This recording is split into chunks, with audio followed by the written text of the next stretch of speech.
Welcome to another Making Saturdays Awesome video.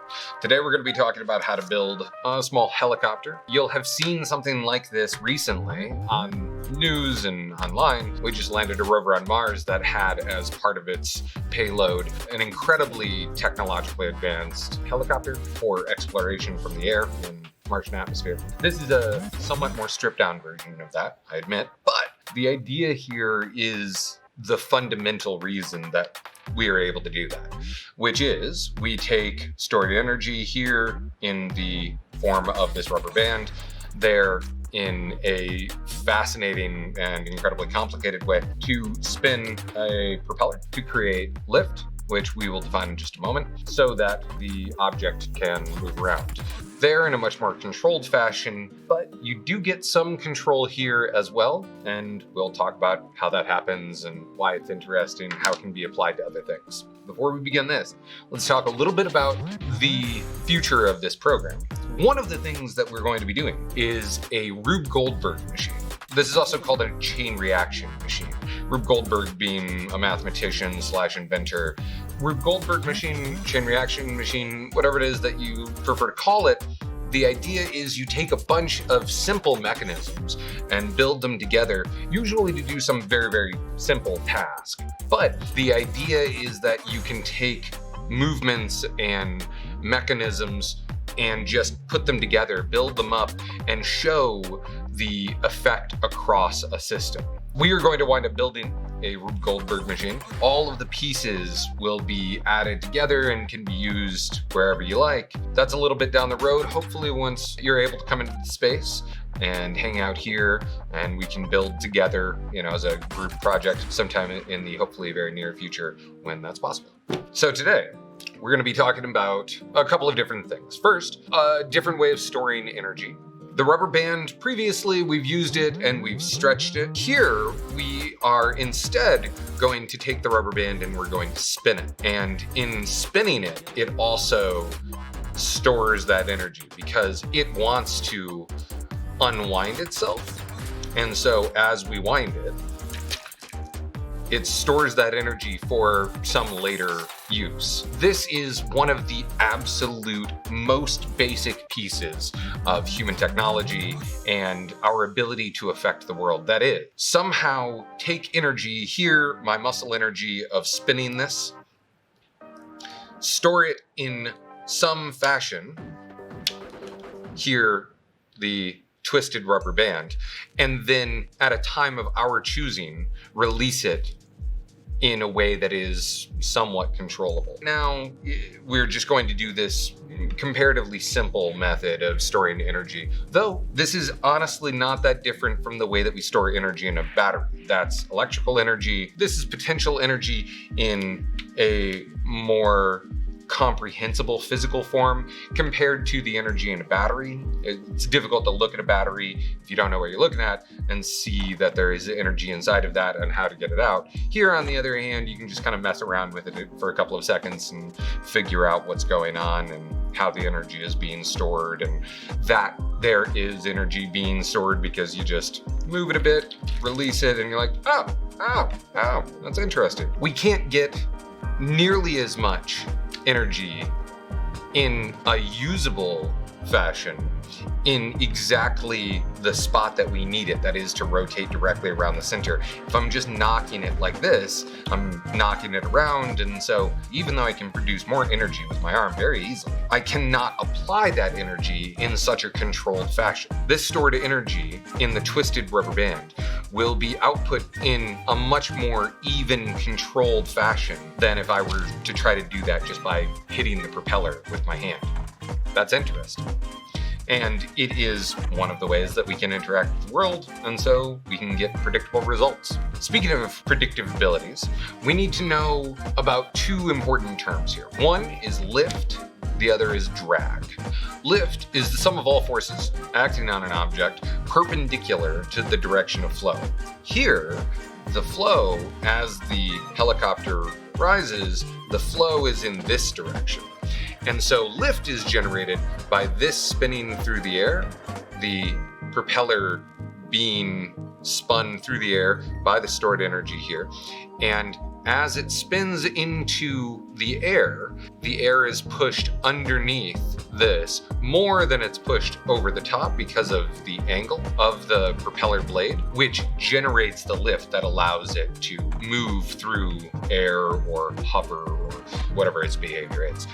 Drag, on the other hand, is all of the forces acting on an object parallel to the direction of flow, and also it resists the movement. So as this goes up, the air that is sliding past all of the things that are happening, that is drag. The propeller also experiences drag, but hopefully the amount of lift produced is more than the amount of drag it is experiencing. And if that's the case, then we will get upward movement. If that is not the case, we will get downward movement. And if they are exactly equal, it will hover.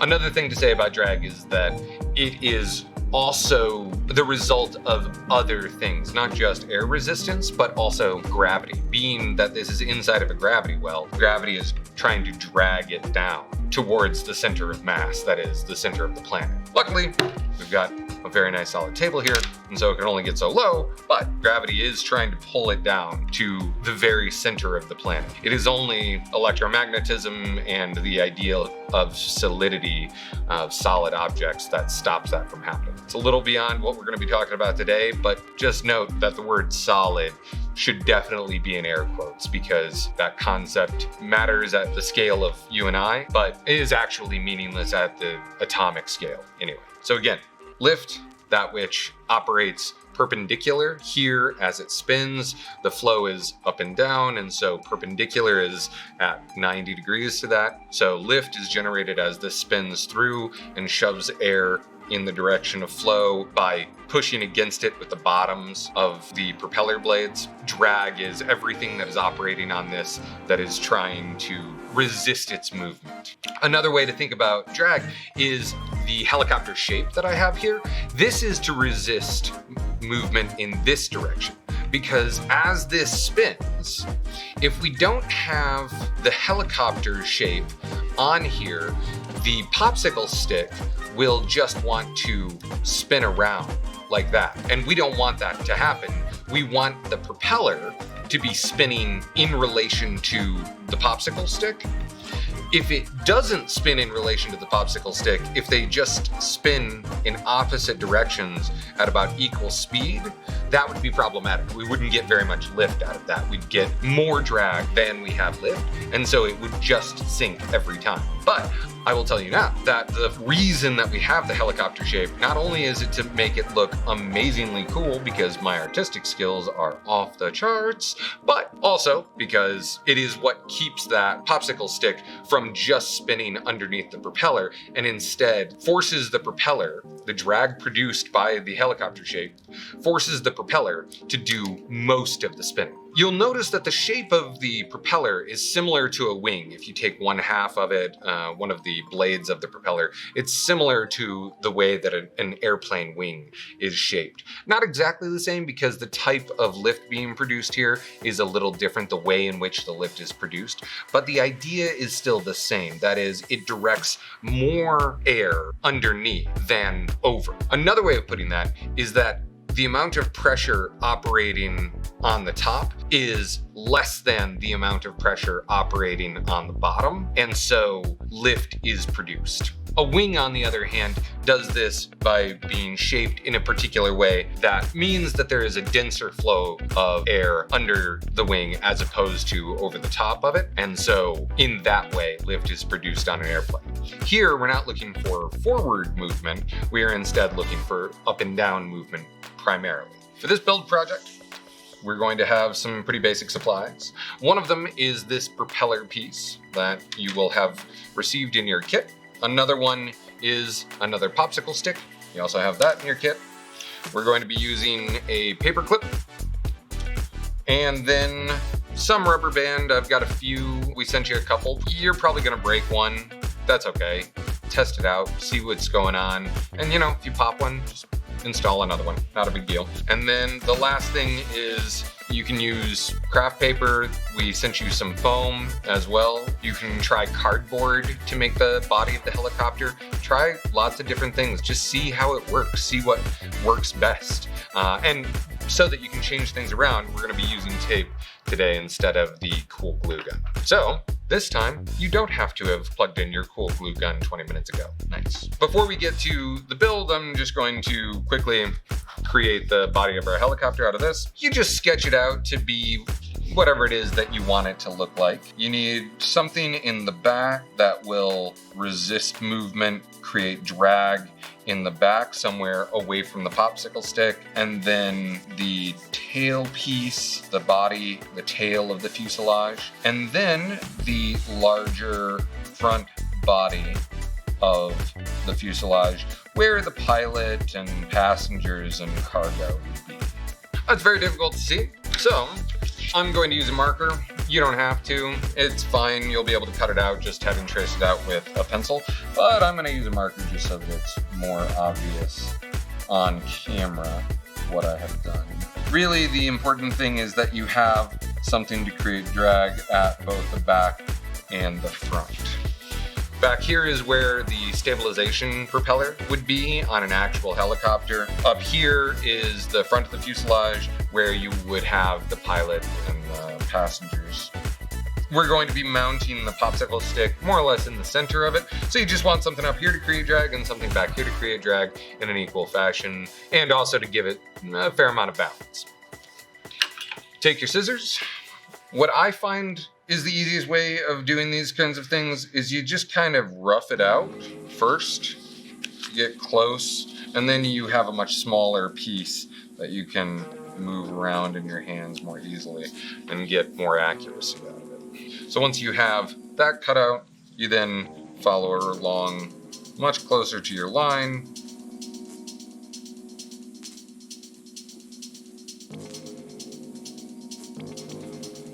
Feel free, if you want this back part to be a little more even than mine is going to turn out to be, to trace this out with, again, the center of one of your rolls of tape, something like that, to get a real nice circle. It doesn't need to be that way, but it's always nice to make things interesting or beautiful in a way that you appreciate. Building things that you like looking at means that you will be more pleased with the final thing, and it also means that you will take more care in the construction of the thing usually. All right, so we've got this. Because I built the cockpit on the other side, I'm just going to add that in here. Again, no reason, I just like it. All right, great. Set that aside for now. We'll tape that on once we have all of the moving parts functioning. To begin our build, after we have created our fuselage, we are going to mount up our anchor for our stored energy system today, which is the rubber band. You take your paper clip and just bend it out a little bit. Doesn't have to be any angle in particular, just enough that you get tape around this portion to tape it to your popsicle stick, but not around this portion. It's gonna get bent back up as we add stress to it with the rubber band in a minute. We just want it out of the way while we build. Grab your roll of masking tape, pull off a piece that's a few inches, 4 or 5 inches is fine. You do want this to be really nicely anchored, but you don't have to go overboard here. And then you just hold it in more or less the right position, put the tape over, wrap it around, and then once you have that, you just wrap it around a few times just to make sure that it will stick real nice and doesn't want to come off or tear the tape too easily as we add stress. Because you can put a lot of energy into our rubber band. And in fact, like I said, probably you're gonna break it. That's okay. We have the paper clip taped on. This is going to be our anchor point for the bottom of the rubber band. And then just go ahead and bend that in a little bit. It's gonna get bent in as we use it anyway, as I said. The next step is putting the propeller on. Just slips on the top, not a huge deal. And then you take one of your rubber bands, loop it around the bottom like that, and then over the small little hook at the bottom of that propeller. And you are ready to test this out and find out why we need that part. So go ahead and just try it. Just see what happens when you wind it up a bit, and nothing in particular, because the two pieces are rotating at about the same speed, because there's nothing to resist this spin here on the popsicle stick. And as the propeller spins, it wants to spin both the propeller and this, because the rubber band is trying to get rid of its stored energy however it can. And that is how we control it. This is where the control comes in. We can use the fact that putting this on our popsicle stick forces the whole body here, to be harder to turn than the propeller. And the practical upshot is that the propeller then is doing most of the moving, not the body. Now, not all of it, the body will still spin, but the fact that we are resisting that movement using drag means that more of the energy that's stored in the rubber band is going into producing lift, which is just a fascinating thing, that we can add drag, which is what we're overall trying to defeat, because we want the helicopter to lift into the air. But we are intentionally inducing drag by increasing the air resistance of one part of it, so that we get more work out of the part that we actually want. So different materials give you different results, and that's another cool thing to mess around with. Like I said, try making this out of cardboard instead of the craft foam. Try construction paper. Try printer paper. See what that does. A whole world of opportunity is inside of just looking at the material properties and their behaviors. Mess around with it. It will be useful to you as you are thinking other thoughts in the future. For now, we're going to stop it from just dropping and kind of twisting in both directions by attaching it to this. To do that, I'd suggest removing your stored energy mechanism, just so that it's not in the way of the tape. And then you can take this whole thing off. In fact, for now, I'm going to mount this particular one more or less in the center. Just one or two little pieces of tape are probably all you need here. That should really be fine. So we have it taped up. We're gonna pop our propeller back on. And then you will want to have the stored energy rubber band. You want it to be on the side of the popsicle stick that your anchor is on, because if you try to bring it down this way and then anchor it, it's going to bend that over, and that's going to interfere with its ability to efficiently release its energy. It'll also affect its flight path and all sorts of things. Now we can start messing around with actually testing our build. As you release it, make sure to say tick tock, tick tock. Tick, you release this part. Tock, you release this part. Tick, tock, like that.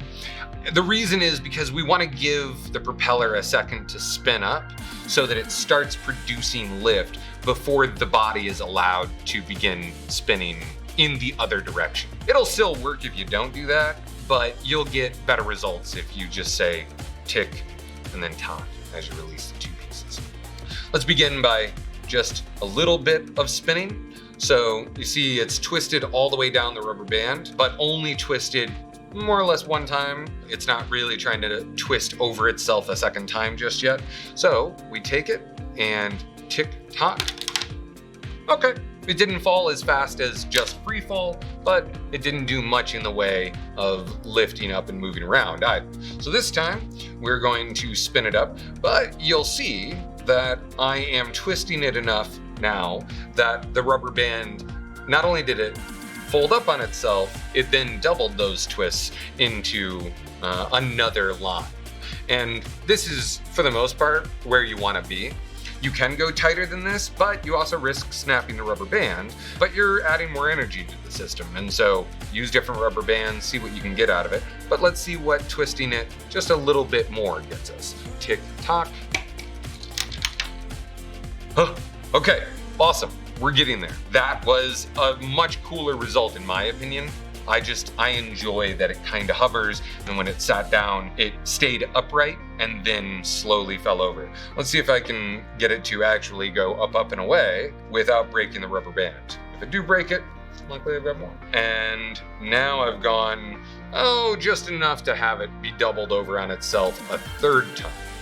Let us see. Tick top. Awesome. Try different rubber bands, try different fuselage shapes, try putting the vertical popsicle stick at different points. See what you can get out of this, because you are actually now interrogating the nature of reality, sitting at your kitchen table or your desk or on the living room floor, wherever it is that you are. This is important physics for many of the important things to be understood about lift, drag, stored energy, air resistance, all sorts of fascinating stuff. I hope this has been fun for you. It's definitely enjoyable for me. I look forward to seeing what it is that you build, how you modify this, what else you add, other materials you might use, and I'm also looking forward to next week.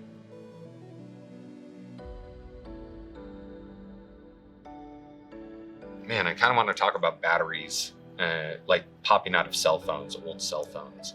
It's an interesting thing, but old cell phones never broke, because when you dropped it, the battery would pop out of the compartment and like fly across the room. But that takes a lot of energy. And so it was sucking energy out of like vibrating the phone around to just shoot the battery across the room. And that was a really good thing, because it pulled a lot of energy out of the system. So it wasn't just banging around inside the cell phone. Whereas now you drop your cell phone and everything is like, there's no battery to pop out and fire across the room. So as frustrating as it was like somewhat accidental safety